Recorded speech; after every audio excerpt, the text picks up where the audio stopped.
Olá, sétimo ano! Hoje nós vamos dar continuidade às nossas aventuras por esse mundão. Lembrem-se, a gente já viu até aqui, né? O feudalismo, o renascimento e a formação dos estados nacionais. Hoje nós vamos falar um pouquinho sobre as grandes navegações. Vamos parar para pensar como é que estava a Europa naquele período. Século XV, como é que funcionava a cabeça daquelas pessoas que ali viviam? Vocês lembram? Pois bem, esses malucos, eles acreditavam que o mundo não era esférico. Sim, o mundo não tinha uma forma esférica como a gente sabe hoje. Para eles, se a gente caísse no mar naquele período, você ia acabar desaguando num despenhadeiro e seu barco iria quebrar em algum momento numa enorme cachoeira. E também, outro fator legal da gente parar para pensar é que esse mundo para eles era formado apenas da África, da Ásia e da Europa. O nosso continente não existia ainda na perspectiva cultural daquela sociedade. A gente ainda não tinha sido descoberto.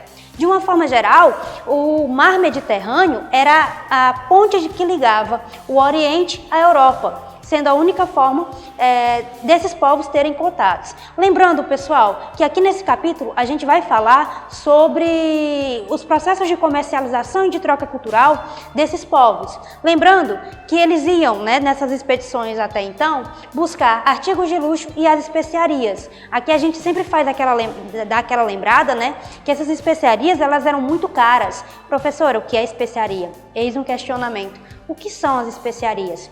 São os temperos, de uma forma geral, a noz moscada, a pimenta, que são os ingredientes hoje que nossas mães usam para temperar a nossa comida. Por que isso era tão importante naquela época? Lembremos, não existia geladeira. E aí a única forma de você conservar esses alimentos, ou mesmo de mantê-los com um gosto, com um paladar melhor, era através dessas especiarias muito comercializadas pelo Oriente. Então, os europeus se jogavam nesse mar, que por mais que eles acreditassem ser muito perigosos, eles acabam sendo motivados por uma questão de obtenção de lucro e de comércio no geral, se arriscando nesse gigantesco monstro que para eles era um mar, tão povoado de figuras mitológicas, sereias, monstros de não sei quantas cabeças, mas toda essa aventura, todo esse discurso de terror, mesmo assim eles se jogavam nesse mar em busca dessas especiarias e desses artigos de luxo, como por exemplo a seda.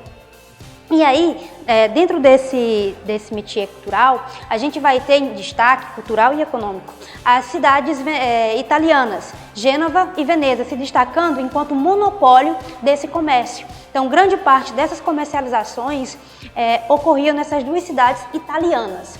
E aí, em 1400 e aqui a gente já lembra a questão dos impostos, viu, pessoal? Começa uma taxação excessiva de impostos. Quando a gente trabalha essa questão do monopólio, é legal a gente lembrar que eles dobram a questão dos impostos, já dificultando para outras nações essa comercialização. E aí, em 1453, nós temos a tomada de Constantinopla pelo que a gente chama hoje de Império Turco-Otomano, fechando a passagem desse mar Mediterrâneo entre os países que se formaram lá atrás, na formação dos Estados Nacionais, com o Oriente, e aí dificultando essa passagem. Dentre os países que mais vão se preocupar com esse acontecimento é Portugal. Por quê? Porque a economia portuguesa tinha como base esse comércio. E aí eles vão ter que se desdobrar para achar saídas para esse problema. Só que aí aqui a gente já começa a pontuar alguns fatores positivos, como a questão geográfica deles, que eles se encontram com seu litoral banhado pelo Oceano Atlântico, e o conhecimento e as ferramentas que Portugal já tinha, que é a questão da bússola, astrolábio. São ferramentas que para a navegação ajudava bastante e acaba favorecendo para que Portugal se coloque como a primeira nação a se lançar no mar. Em 1498, Vasco da Gama consegue chegar às Índias contornando o continente africano. E aí, posteriormente, Pedro Álvares Cabral, que é o seu comandante, tinha a missão de fazer acordos comerciais com os mercadores orientais. Durante essa viagem, Cabral ordena uma rota mais ao sudeste, de tal forma a atravessar o Atlântico. Pessoal, ele atravessou todo o Atlântico, sem querer. encontrando novas terras. Adivinha que terras são essas? Exatamente, são hoje as terras que correspondem ao Brasil. Nesse pequeno erro, que a gente realmente acha que não foi de total um erro, porque assim teria que ter sido um erro gigantesco para uma sociedade, como a gente acabou de ver, que já tinha algum conhecimento marítimo. Resultado, eles descobrem essas terras e acabam começando esse processo de colonização. Mas aí é tópico para uma próxima aula.